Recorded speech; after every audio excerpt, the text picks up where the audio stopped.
Bonjour et bienvenue à la critique exigeante pour cette review que j'aurais voulu ne pas faire du chapitre 99 de Dragon Ball Super. L'arc touche à sa fin. Clairement, le dernier chapitre c'est enfin terminé. On termine cette adaptation du film de Dragon Ball Super Super Heroes. Et bon, ça confirme probablement ce que je pensais, c'est que le film devait être pourri. Et là, ce coup-ci dans ce chapitre-là, je sens qu'il y a un peu plus de différence pour le peu que je connaisse le film. Mais c'est toujours médiocre quand même. Il n'y a pas d'amour qui est mis là-dedans. Les coups, tu comprends à peu près que dalle. Tu as l'impression que Cellmax présente son pied à Piccolo pour après coup faire un coup de pied. C'est mou de chez mou. C'est-à-dire que Piccolo qui a un boost de puissance comme ça se prend un coup et que quand Krillin C18 s'en prenne un, que c'est leur fait autant de dégâts, il y a un rapport de puissance qui est juste à la ramasse, faisant en sorte que Cellmax ne semble pas être une menace. Pas du tout. Mais vraiment pas. Gamma qui se sacrifie faussement, on n'est pas trop sûr de comprendre est-ce que Gohan a vu qu'il se sacrifiait ou peu importe. Pense que Piccolo est mort et se transforme. Encore une fois, il y a le Gohan Blanco débarque. Honnêtement, c'était déjà assez moche, je trouvais, dans le film. Dans la version manga, c'est pire encore. C'est un design vraiment de paresseux. On dirait juste que c'est le Super Saiyan 2 de Gohan, mais sur les stéroïdes, un peu mélangé avec le Super Saiyan 3 parce qu'il y a vraiment beaucoup plus de cheveux. Rappelons que cette transformation-là n'a aucun sens dans le concept, dans l'ADN Super Saiyan-esque. On est encore dans cette mouvance débile que chaque personnage peut avoir sa propre transformation, ce qui Dragon Ball ne fonctionnait pas comme ça, et je dirais que le peuple Saiyan ne fonctionne juste pas comme ça. Nappa aurait-tu eu droit à sa propre transformation, Super Saiyan chauve, bref, déjà qu'au niveau character design aussi c'est nul, vraiment. Après coup, il y a d'autres débilités ici présentes. Cellmax qui réussit à plus facilement échapper à la grippe de Piccolo en utilisant ses ailes. De mémoire, dans le film de Tapion, il y a Hildegarde qui, dans sa deuxième transformation, a des ailes et qu'on le voit un peu s'en servir. Peut-être que ça lui fait aller plus vite, mais ici, vraiment, il bat ses ailes pour tenter de s'envoler. Il faut qu'il casse ses ailes pour réussir à amoindrir son mouvement.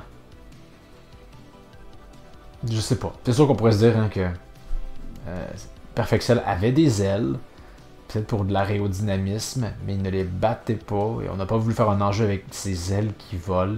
C'était à la limite burlesque, le voir assis, il bat ses ailes pour voler plus vite puis s'échapper. Et ouais, voilà, je veux dire, il n'y a pas grand chose à dire. Au niveau du dessin, des fois les tronches que Piccolo tire sont ridicules. À un moment donné, comment la composition des mouvements sont faits, on dirait presque que C18 fonce dans le bras. Tu sais, faut porter beaucoup plus attention à la lecture parce que c'est pas très bien fait. Et comme, ok, non, effectivement, il y a une légère impression de mouvement, donc elle ne fonce pas dans son bras, c'est lui qui bouge son bras, son moyen de bras. Mais heureusement, ce chapitre se termine, cet arc en fait se termine bientôt. Ça se finit sur Gohan qui lance son Makalko Sampo. On espère qu'il n'y a pas de la rallonge de merde.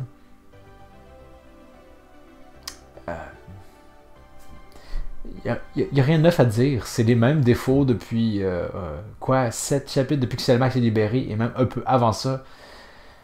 Il se tape dessus. Ça n'a pas l'air de les blesser tant que ça. Pour un peu, je me croirais dans Baki. Et oui, je vais puncher Baki aussi souvent que je le désire. Dans le sens que, comme on dirait qu'il n'y a pas d'enjeu. On va nous faire croire que la vie de Piccolo est en danger, mais pas vraiment. Hein. Le gars, il était sur le point de se dire il est tellement KO qu'il va se prendre une attaque là puis ça va le tuer. Après coup, il réussit à enfiroiper Cellmax. Il va même repousser son bras qui a été coupé. Tu te dis, ok, ouais, t'es vraiment pas si blessé que ça finalement. Et aussi, C18 et Krillin qui s'était fait frapper. Ils reviennent pour faire une intervention à la fin. Ils cassent les ailes de Cellmax. Un Gamma qui, on pourrait penser son bouclier a tout vidé son énergie. Non, que dalle. Encore une fois, personne n'est vraiment blessé dans ce... peu importe à quel point ils sont plus faibles que Cellmax. Il n'y a pas de...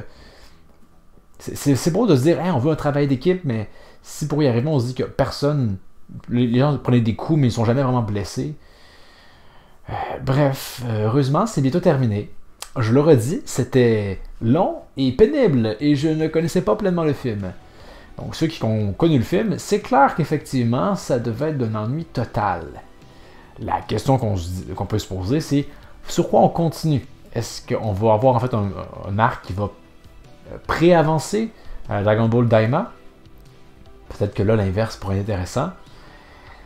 Mais bref, il va vraiment falloir quelque chose d'intéressant pour relancer Dragon Ball Super, parce que purée de Jésus, hein, cette parenthèse d'adaptation du film, c'était nullos. À la limite, on préfère même quand c'est juste le Goku Vegeta Show.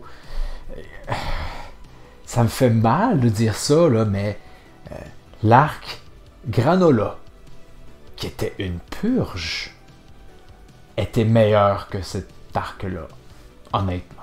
Peut-être pas la partie au début avec le Docteur Hebdo, il y a de l'humour ici et là, mais dès qu'on rentre dans la partie film, il n'y a pas de tension. À la limite, au moins, quand Gaz et les autres se pétaient sur la gueule, ça avait l'air d'avoir un impact. Donc, j'ai réussi à étirer le temps pour parler d'un chapitre médiocre, pour un arc médiocre, et qui, on l'espère, le dernier chapitre, ce sera la fin, et qu'on va juste rapidement régler ça en 15 pages, et qu'après qu'on ait du neuf, parce que Dragon Ball Super, je pense, ne va pas bien. J'ai lu les commentaires officiels sur la publication de Manga Plus, et ça semblait aller dans le même sens, que les gens avaient bien hâte que ce chapitre se termine, sans surprise. Hein. Mais vous, est-ce que vous avez apprécié ce chapitre? Je ne crois pas. Et non. Donc, pour la prochaine critique exigeante, on pourrait parler de Dragon Ball normal, et parler comme quoi, la saga Cell, c'est probablement la pire saga de tout Dragon Ball confondu. Je me dis que ça pourrait être intéressant. Donc, mais encore une fois, si vous avez des suggestions, hein, vous pouvez m'en faire part dans les commentaires.